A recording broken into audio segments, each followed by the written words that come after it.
The way we begin the day is far more significant than most of us realize. Those first moments after waking are like wet cement. Whatever impressions are placed there will harden and shape the structure of the day.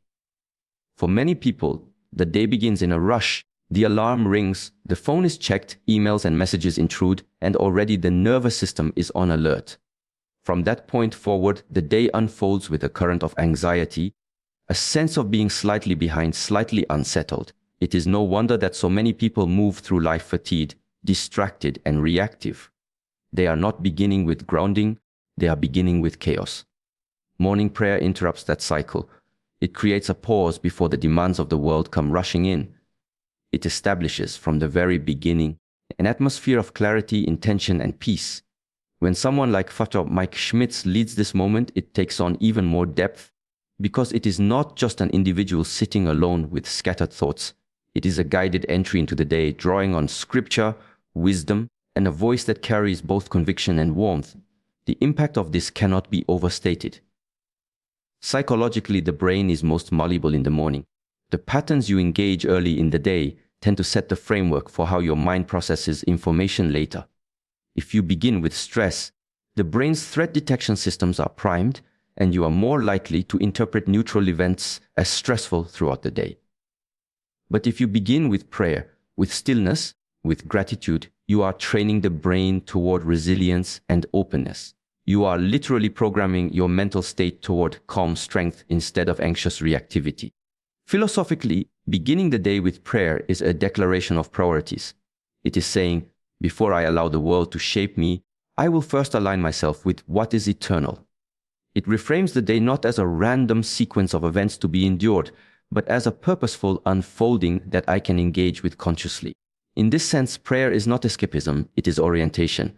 It directs the mind away from fragmentation and toward wholeness. The presence of a spiritual guide like Mike amplifies this effect. His voice does not simply repeat ritual words, it embodies sincerity, vulnerability, and clarity. This matters because human beings are deeply influenced by models. We learn not only by ideas but by imitation. When we hear someone approach God with honesty and reverence, we are reminded of how to do the same, and in that shared experience, the solitary act of prayer becomes something larger. It becomes communal, even if you are sitting alone in your room. Imagine the difference this makes compared to the default pattern of grabbing a phone first thing in the morning. One choice fills the mind with headlines, comparisons, and tasks. The other fills it with perspective, grounding, and peace. One sets you on a trajectory of reaction. The other sets you on a trajectory of intention. Over weeks and months, these trajectories lead to entirely different lives. The beauty of beginning the day with God is that it requires no extraordinary circumstances. You do not need to be in a monastery or retreat center. You simply need a willingness to pause, to listen, to orient yourself before stepping into the rush of the day. And with a guide like Dr. Mike, the threshold becomes easier to cross. The words provide structure, the rhythm provides stability, and the presence provides encouragement. When the first moments of your day are given to prayer, you are not just starting the morning differently. You are changing the entire quality of your life. Because how you begin shapes how you continue, and how you continue shapes who you become. The day belongs to the one who claims its first moments with God. Consistency is often underestimated in a world that chases intensity. We are conditioned to look for big moments, dramatic breakthroughs, sudden transformations. But anyone who studies human growth, whether in psychology, philosophy, or spirituality, will tell you the same truth. It is not intensity that changes lives, it is consistency. The small, repeated actions performed daily shape the deepest patterns of who we become. Morning prayers with Dr. Mike Schmitz work on this principle. One prayer on its own may feel uplifting, even inspiring, but it is the daily return to prayer that transforms it from an event into a way of life. Each morning, a person chooses to pause, to listen, to realign. That repetition slowly reshapes the mind and the heart. Think of it like water flowing over stone. One drop does not alter the surface, but over time, the water carves valleys, reshapes landscapes, and creates depth. Consistency in prayer works in the same way. It wears away the rough edges, gradually forming a soul that is both resilient and receptive. Psychologically, consistency builds what neuroscientists call neural pathways. Every repeated action strengthens a particular circuit in the brain, making it easier and more natural the next time. If you consistently begin your day in anxiety, those pathways deepen. But if you consistently begin with prayer, with gratitude, with surrender, then those pathways become stronger. Eventually, trust and peace become your default state rather than worry and stress. This is not wishful thinking, it is physiology. Philosophically, consistency embodies a profound truth. That transformation is not the result of occasional grand efforts, but of steady, faithful presence.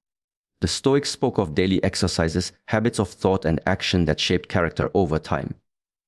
In the Christian tradition, this is mirrored in the idea of daily bread, God's provision not in overwhelming abundance once and for all, but in steady, sustaining measure each day. Morning prayers reflect this rhythm. They are not designed to give you everything at once, they are designed to give you just enough for today, and tomorrow you return again. Faster. Mike's role in this is significant. His consistency as a guide provides a framework for others to remain consistent themselves. Human beings are social learners. We are far more likely to remain faithful to a practice when we feel accompanied, when there is a voice reminding us that we are not alone in the effort. In this way, the consistency of one leader multiplies into the consistency of many followers, each reinforcing the rhythm for the other. But consistency does more than just build discipline. It creates resilience. When life becomes turbulent, it is not the dramatic moments of faith that carry us through, it is the habits we have built into the structure of our days. If prayer is only occasional, it may comfort you when things go well, but it may feel distant when things collapse. But if prayer has been woven into your life every morning, it becomes a stabilizing force. You do not have to search for it in crisis. It is already there, ingrained, ready to hold you when you cannot hold yourself. And here is the paradox. The more ordinary the practice feels, the more extraordinary its results become. At first, consistency may look uneventful. The words are familiar, the routine predictable, but in that predictability lies the power. Because what you repeat, you become. Over weeks, months, years, the practice of morning prayer shifts from being something you do to being part of who you are. So when we talk about lives being changed, it is not because of one dramatic morning or one especially powerful prayer. It is because day after day, people are showing up. They are planting seeds in the soil of their lives, and slowly, almost imperceptibly, those seeds grow into forests. Consistency is not glamorous, but it is unstoppable. And in the end, it is not the extraordinary moment that changes your life, it is the ordinary rhythm that you refuse to abandon. In every era, human beings have looked for guides, voices that help us make sense of life's complexity and point us toward a way of living that is both meaningful and sustainable. In ancient times, it was philosophers, sages, or spiritual teachers who carried that role. In our time, it is often more difficult to find such figures because the modern world is saturated with noise. Countless voices compete for our attention, each promising clarity, but many offering only distraction. This is why the presence of a spiritual mentor like Mike Schmitz has such profound impact. His approach to prayer and teaching offers a rare combination: depth without heaviness, accessibility without shallowness. The importance of mentorship in spiritual life is not a new idea. Human beings learn best not only by instruction, but by example. We do not merely absorb ideas, we absorb ways of being. To watch or listen to someone who embodies sincerity, clarity, and faith is to be reminded of what those qualities look like in practice. Philosophically, this is a form of imitation, but not in the sense of copying behavior mechanically. It is imitation as participation, stepping into a rhythm of life that someone else has already walked, so that you can discover its truth for yourself. Mike does this by translating ancient truths into modern language without diluting their essence. He does not stand above his audience, speaking in unreachable abstractions, nor does he reduce everything to clichés that lose their power. Instead, he speaks with a balance of authority and humility, blending theological depth with relatable honesty. The effect of this is striking. People who might otherwise feel distant from prayer find themselves drawn in because they recognize authenticity in his voice, and authenticity has a psychological power. It bypasses resistance. When we sense that a person genuinely believes what they are saying and lives by it, we are far more open to receive their words. Modern psychology emphasizes the role of modeling in growth. Children and even adults learn behaviors by observing others they respect. This is why a mentor figure can be transformative. They embody the possibility of a different way of living, and by observing them consistently, we are slowly reshaped. In this way, listening to morning prayers with Fatah, Mike, is not only about the words being said, it is about absorbing the presence behind the words. The calm, the conviction, the sense of grounded faith, all of these qualities communicate as powerfully as the prayer itself. But there is another dimension here. A spiritual mentor provides more than guidance, they provide companionship. Many people today live with a quiet sense of spiritual isolation. They may desire a deeper connection with God, but feel alone in the search. Hearing a consistent voice each morning, one that speaks with warmth, with encouragement, with reverence, creates the sense that you are not walking the path alone. This is not a small thing. The difference between isolation and companionship in spiritual life can mean the difference between stagnation and transformation. And so, when we ask why morning prayers with Fatah, Mike, are changing lives, part of the answer lies here. People are not just praying, they are being accompanied. They are being reminded, day by day, that faith is not an abstract idea, but a lived relationship, first with God and then through God with others. The role of the mentor is to make that reality visible, to give it a voice, to keep it present when the world would otherwise drown it out. Every person must ultimately walk their own spiritual path. No one can do it for you, but to have a mentor walk alongside, pointing the way, reminding you of truths you might forget, is to discover a strength you might never find alone. A guide cannot live your life for you, but the right guide can change the way you live it. We live in a time where distraction has become the default condition of the human mind. From the moment we wake up, our attention is fractured by notifications, headlines, and endless streams of content. The result is a subtle but constant pulling away from ourselves, a scattering of focus that leaves us restless and unensured. Philosophers from different traditions have warned about this state for centuries. Plato spoke of the soul being pulled in many directions at once, while modern psychologists describe it as attention residue, the inability to focus deeply because the mind is fragmented. And it is in precisely this context that morning prayer reveals its true power. It becomes an act of reorientation. When someone begins the day with prayer, they are not just performing a ritual. They are reclaiming their attention from the world's demands and redirecting it toward what is ultimate. Before the world has a chance to dictate priorities, prayer allows a person to say, "This is what matters first." That simple act realigns the compass of the soul. Instead of being carried away by the flood of distractions, one starts from a point of clarity and centeredness. Mike's morning prayers are especially effective in this regard because they combine stillness with structure. Left alone, many people find that their attempts at prayer dissolve into wandering thoughts. The mind, untrained, drifts back into its usual patterns of worry or planning.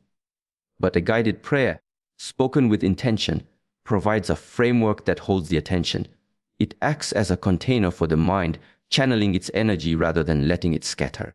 This is why people often describe feeling more grounded after participating. It is not just the content of the prayer, but the way it harnesses and directs attention. Psychologically, this practice is a form of attentional training. The modern world constantly rewards distraction, prayer trains focus. Every time you bring your attention back to God in the morning, you are strengthening the mental muscle of presence. Over time, this changes not only how you pray but how you live. You become less reactive, less fragmented, more able to stay centered, even when the world demands your attention in 100 different ways. Prayer becomes a rehearsal for life itself, teaching the mind how to return, again and again, to what is essential. Philosophically, this act of reorientation touches on something even deeper, the question of what holds authority in your life. If you allow the world to claim your attention first, then, in a sense, you have already surrendered authority to its demands. But if you begin the day in prayer, you are making a statement, not just to yourself, but to existence itself, that your life will be oriented by something higher. This is no small declaration. It shifts the entire frame of how you interpret the events of the day. Suddenly, challenges are not just random obstacles, they are part of a larger unfolding. Success is not merely achievement, it is stewardship. Failure is not the end, it is a lesson within a greater story. And here is the beauty: this reorientation is not dramatic or flashy. It does not require hours of meditation or radical withdrawal from the world. It is achieved in a few intentional minutes at the start of the day. But those minutes ripple outward. They shape the quality of your thoughts, your interactions, your choices. They create a through line of clarity that runs beneath the surface of everything else. In a distracted world, the greatest act of freedom is to reclaim your attention and give it to what truly matters. Morning prayer makes this possible. It begins by anchoring you in God, and from that anchor, you move into the world not scattered, but centered. The world will always compete for your focus, but you decide what sets the tone of your life. And if you give your first attention to God, the rest of the day begins to fall into place. Human beings are meaning-seeking creatures. More than food, more than comfort, even more than success, we need a sense that our lives have direction.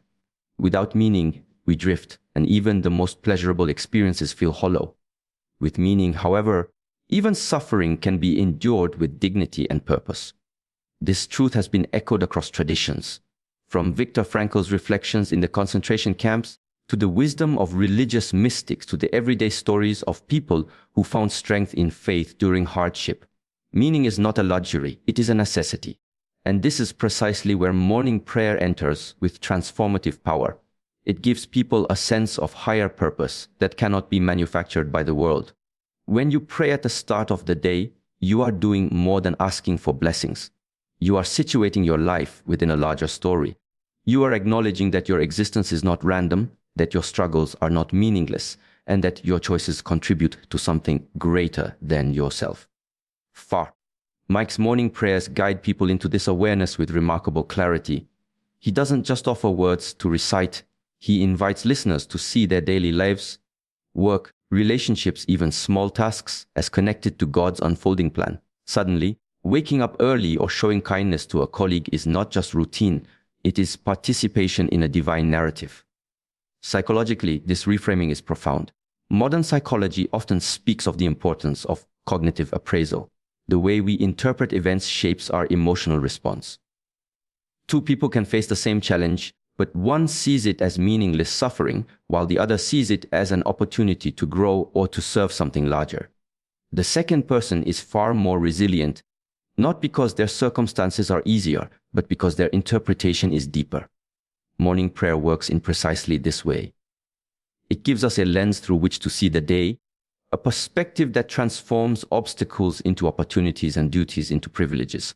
Philosophically, this touches on the age-old question of teleology: what is life for? If existence is only about survival or pleasure, then it collapses under the weight of suffering, because suffering makes no sense in such a framework. But if existence is about alignment with the divine, about becoming who we were created to be, then suffering has a place. It becomes a teacher, a refiner, a part of the journey. Morning prayer, especially in the way Mike frames it, places us back into this larger vision. We stop asking only, how can I get through today? And begin asking, how can today serve the higher purpose of my life? And here lies the shift that changes lives. Meaning does not have to be grand to be significant. It is not about waiting for the extraordinary mission, the heroic sacrifice, or the dramatic calling. It is about finding significance in the ordinary, because the ordinary, when oriented toward God, becomes extraordinary. Washing dishes, listening patiently to a child, persevering through a difficult meeting. These become acts of service, threads in a tapestry far larger than we can see. Morning prayer plants this awareness like a seed, and as it grows, life itself takes on a new texture. The truth is, people are not starving for entertainment or distraction, they are starving for meaning. And when they encounter a voice that helps them connect their daily life to eternal purpose, something shifts inside. They walk differently. They suffer differently. They love differently. That is the quiet revolution that begins with morning prayer. A life without meaning drifts. A life with meaning takes root. And when you begin each day by aligning yourself with a higher purpose, drifting is no longer an option. You are anchored and you are called.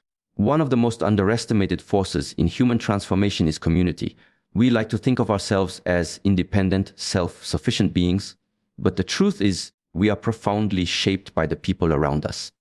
Our habits, our beliefs, even our sense of identity are constantly reinforced or weakened by the environment in which we live. Modern psychology calls this social proof, the phenomenon that people look to others to determine how to behave. Ancient philosophy expressed the same insight in simpler terms. Tell me who you walk with, and I will tell you who you are. Morning prayers with Faftara, Mike, are powerful not just because of the words spoken, but because they create a shared experience. Across countries, across time zones, thousands of people are beginning their day with the same orientation. This creates a subtle but very real sense of belonging. You are not alone in your practice. Somewhere, others are lifting the same words, asking the same questions, aligning with the same God. That awareness changes the psychology of faith. It is no longer just my private prayer. It becomes our prayer, a rhythm I share with others, even if I never meet them face to face. This communal dimension matters because faith is not meant to be a solitary pursuit. Left entirely to ourselves, we are inconsistent. Our moods shift, our willpower fades, and our doubts grow louder. But when we sense we are part of something larger, when we know others are walking alongside us, we find strength we would not have on our own. This is why great spiritual traditions have always emphasized community, whether it is the early Christian church, the Buddhist Sangha, or the philosophical schools of Athens. Community sustains what the individual cannot sustain alone. Father Mike's morning prayers, through technology, have created a kind of digital congregation. It may not be a physical gathering, but it is a real gathering nonetheless. People comment, share, and support one another, and in doing so, they reinforce the habit. This is critical. We are more likely to continue a practice when we feel it connects us to others. Solitary efforts often fade, but communal ones endure. Philosophically, this speaks to a deeper truth about the human condition. We are not isolated selves who happen to interact. We are relational beings. Our identity is always formed in relation to others, to the world, and ultimately to God. To pray in community, even if that community is dispersed, is to live in alignment with this reality. It acknowledges that spirituality is not just about my personal journey, but about being part of something that transcends the self. And here's where transformation happens. When you pray as part of a community, your struggles no longer feel like yours alone. Your victories are not just for you, they ripple outward. You begin to sense that your faith contributes to a collective strength, and that collective strength, in turn, sustains you. This mutual reinforcement is one of the most powerful dynamics of human growth. It is easy to dismiss online communities as shallow or fleeting. But what makes a community transformative is not the medium. It is the shared intention. If the shared intention is distraction, the community will fragment. But if the shared intention is to seek God together, even a dispersed digital network can become a source of profound encouragement and accountability. In the end, people do not just want connection, they want meaningful connection. They want to belong to something that draws out their better selves. Morning prayers with Iftar, Mike, offer precisely that, a daily reminder that you are part of a body, a fellowship of people striving toward the same light. And that belonging changes how you see yourself, how you face struggles, and how you persevere. Transformation is rarely an individual achievement, it is almost always a collective one. And when you find yourself rooted in a community of prayer, you discover that the strength of many becomes the strength of one. Alone, faith flickers together, it becomes a fire,